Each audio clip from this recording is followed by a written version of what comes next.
आज Doubtnut app download करें। Doubtnut पर अपने सभी गणित, रसायन विज्ञान, भौतिक विज्ञान और जीव विज्ञान के डाउट्स का करो सफाया।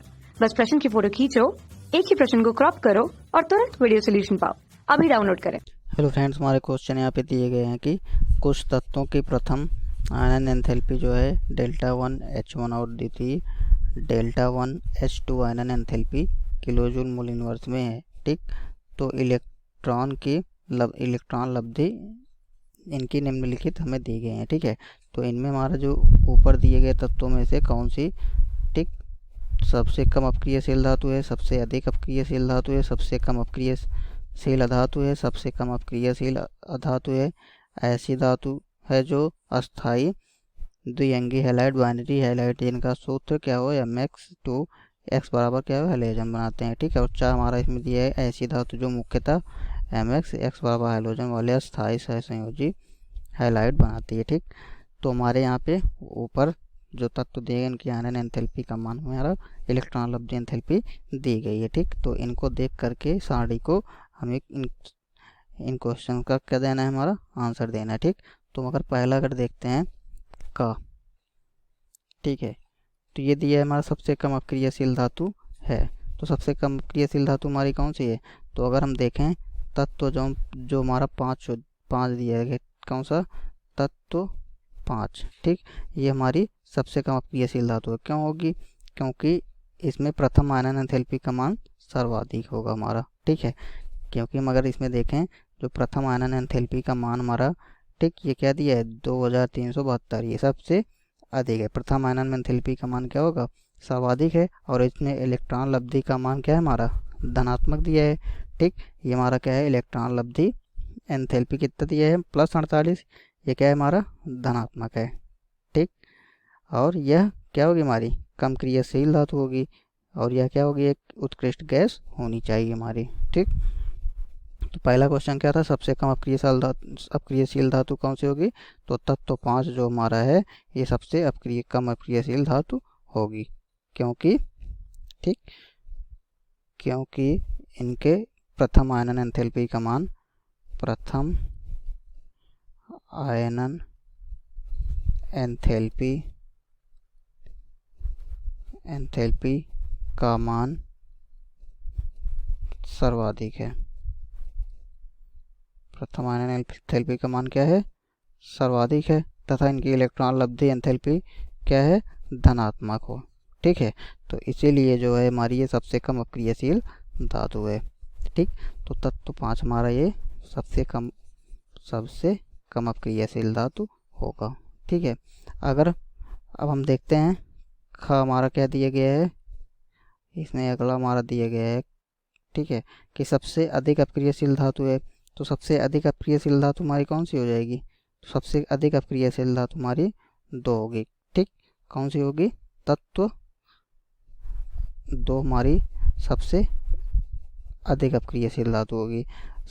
तत्व 2 हमारी क्यों सबसे अधिक अपक्रियशील धातु होगी, क्योंकि हम देख रहे हैं इसमें प्रथम आयनन एंथैल्पी Δh1, ठीक, इसका मान हमारा कितना दिया गया है 419 दिया गया है। ठीक, सबसे कम है, इसकी प्रथम आयनन एंथैल्पी का मान सबसे कम है, और इलेक्ट्रॉन लब्धि का मान क्या है हमारा, इनके इलेक्ट्रॉन लब्धि एंथैल्पी का मान भी हमारा क्या है सबसे कम, कितना दिया गया है -CgH। ठीक, तो इसका मान कितना दिया है -48 दिया गया है, तो इनका मान भी हमारा कम है सबसे कम, इसका भी मान क्या है कम है। ठीक, तो दोनों का प्रथम आयनन एंथैल्पी का मान तथा इलेक्ट्रॉन लब्धि एंथैल्पी का मान क्या है सबसे कम है। ठीक, तो अर्थात ये जो हमारी धातु होगी इनमें से तत्व दूसरे का, ठीक, ये क्या होगी सबसे अधिक अपक्रियाशील धातु होगी। ठीक, इसे हम क्या होगी सबसे अधिक अपक्रियशील धातु होनी चाहिए। ठीक है, और यह हमारी कैसी धातु होनी चाहिए, तो यह हमारी जो होगी यह एक क्षारीय धातु होगी, क्षारीय धातु होनी चाहिए। ठीक, अब अगर अगला हम देखते हैं हमारा क्या दिया है गा। ठीक, तो इसमें पूछ रहा है कि सबसे कम अपक्रियशील अधातु है, तो सबसे कम अपक्रियशील अधातु हमारा कौन सा होगा, तो इसमें अगर हम देखते हैं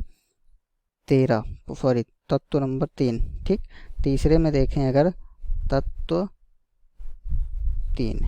ठीक, तो ये सबसे कम अपक्रियाशील अधातु होगी। क्यों सबसे कम अपक्रियाशील अधातु है? क्योंकि हम जानते हैं कि इसके इलेक्ट्रॉन लब्धि एंथैल्पी का मान हमारा क्या है? सबसे अधिक ऋणात्मक, यानी कि उच्च ऋणात्मक है। तो इसमें अगर हम देखते हैं -328, ठीक, क्या दिया गया है? इलेक्ट्रॉन लब्धि एंथैल्पी का मान जो है, ठीक, डेल्टा EGH, ठीक, क्या हो जाएगा?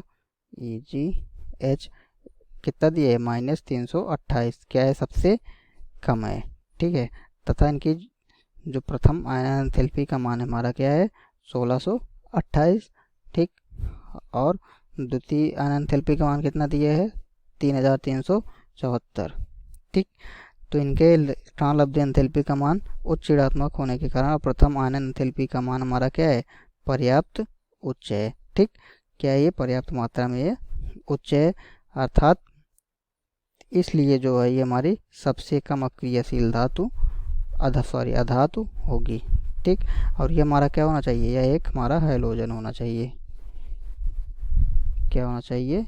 हैलोजन होना चाहिए। ठीक है, अब अगर हम अगला देखते हैं, इसमें हमारा घ दिया गया है कि सबसे कम अपक्रियाशील अधातु है। तो सबसे कम अपक्रियाशील अधातु हमारी कौन सी होगी? तो जिसके आयनन एंथैल्पी का मान हमारा क्या होगा? सबसे अधिक होगा। सॉरी, आयनन लब्धि एंथैल्पी, ठीक, इलेक्ट्रॉन लब्धि एंथैल्पी का मान सबसे अधिक होगा, वह हमारा क्या होगी? सबसे कम अपक्रियाशील अधातु होगी। तो अगर इसमें हम देखते हैं 4 हमारा जो दिया गया है, कितना दिया है? -295। ठीक, तो इसमें अगर हम देखें सबसे कम अपक्रियाशील अधातु, ठीक है, तो हमारा ग और घ, ठीक, ऑप्शन नंबर हमारा ग और घ दोनों एक ही हैं, क्योंकि क्वेश्चन हमारा ये इसमें भी सबसे कम अपक्रियाशील अधातु पूछा है और इसमें भी सबसे कम अपक्रियाशील अधातु पूछा है। ठीक, तो ये दोनों क्वेश्चन हमारे सेम है, यानी कि आंसर हमारा एक ही होगा। अब अगर हम देखते हैं अंगा, ठीक, अगला क्या दिया है हमारा? इसमें दिया गया है, ठीक, अब इसमें हमारा क्या पूछ रहा है? ऐसी धातु है जो अस्थायी द्विअंगी हैलाइड जिनका सूत्र MX2 है। X बराबर हमारा क्या है? एक हैलोजन है। तो अगर इसमें हम देखते हैं, ठीक है, तो इसमें हमारा कौन सा तत्व होगा? तत्व 6 अगर हम देखते हैं तो तत्व 6 में हमारा क्या होगा? ये द्विअंगी हैलाइड होगा। क्यों होगा? क्योंकि हम जानते हैं कि इसके प्रथम आयन एंथैल्पी का मान क्या है? कम है। ठीक, प्रथम आयन एंथैल्पी का मान कितना है? 738 है। ठीक, तो इसके प्रथम आयन एंथैल्पी का मान कम है, लेकिन फिर भी यह क्षार धातुओं से अधिक है। ठीक, तो यहाँ पे प्रथम आयन एंथैल्पी डेल्टा H1 का मान कम है, फिर भी क्षार धातुओं से क्या है? अधिक है। ठीक, तो फिर भी ये क्षार धातुओं से हमारी क्या है? अधिक है। ठीक है, तो इसलिए जब हम इसे एक क्षारीय धातु होना चाहिए कि हमारी ये क्या होना चाहिए? जब एक क्षारीय धातुओं से अधिक है तो हमारे एक ऐसी धातु होनी चाहिए, या एक हमारी क्षारीय धातु होनी चाहिए। ठीक, और ये हमारा जो MX होगा, ठीक, तो MX प्रकार के द्विअंगी हैलाइड का निर्माण करेगा। ठीक, कैसे निर्माण करेगा हमारा ये MX द्विअंगी हैलाइड का निर्माण करेगा। ठीक है, और ये हमारी कैसी धातु होनी चाहिए? तो यह हमारा एक क्षार धातु होनी चाहिए, क्षार धातु। ठीक, अब अगर हम देखते हैं अगला हमारा क्या दिया है? तो इसमें हमारा पूछ रहा है कि ऐसी धातु जो मुख्यतः MX X बराबर हैलोजन वाले अस्थायी सहसंयोजी हैलाइड बनाती है। ठीक, तो हमारा कौन सा होगा? तो अंग वाले में हमारा क्या हो जाएगा? तत्व 6। ठीक, इसमें हमारा तत्व 6 होगा, और ग में क्या दिया था? तत्व 3। ठीक, अब हम अगला देखते हैं च वाले में। तो इसमें हमारा क्या हो जाएगा?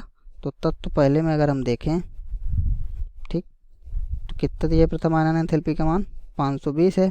ठीक है, तो इसके प्रथम आयन एंथैल्पी का मान हमारा क्या है? कम है, लेकिन द्वितीय आयन एंथैल्पी का मान बहुत ही अधिक है। तो प्रथम आयन एंथैल्पी यानी कि डेल्टा H1 का मान हमारा 520 दिया गया है और डेल्टा H2 का मान कितना दिया गया है 7300। प्रथम आनंद एंथैल्पी का मान तो बहुत कम है, लेकिन द्वितीय आनंद एंथैल्पी का मान क्या है, अधिक है। ठीक है, तो यह एक कैसी धातु होनी चाहिए हमारी, तो यह एक हमारी क्षारीय धातु होनी चाहिए, क्षारीय धातु होनी चाहिए। ठीक, और यह जो होगा हमारा क्या होगा, उनमें से कौन सा धातु होगा हमारा, लिथियम होना चाहिए, क्योंकि यह जो सूत्र जो हमारा है MF का अस्थायी संयोजन हैलाइड बनाता है। ठीक, क्या बनाता है ये MF जो है ये सहसंयोजन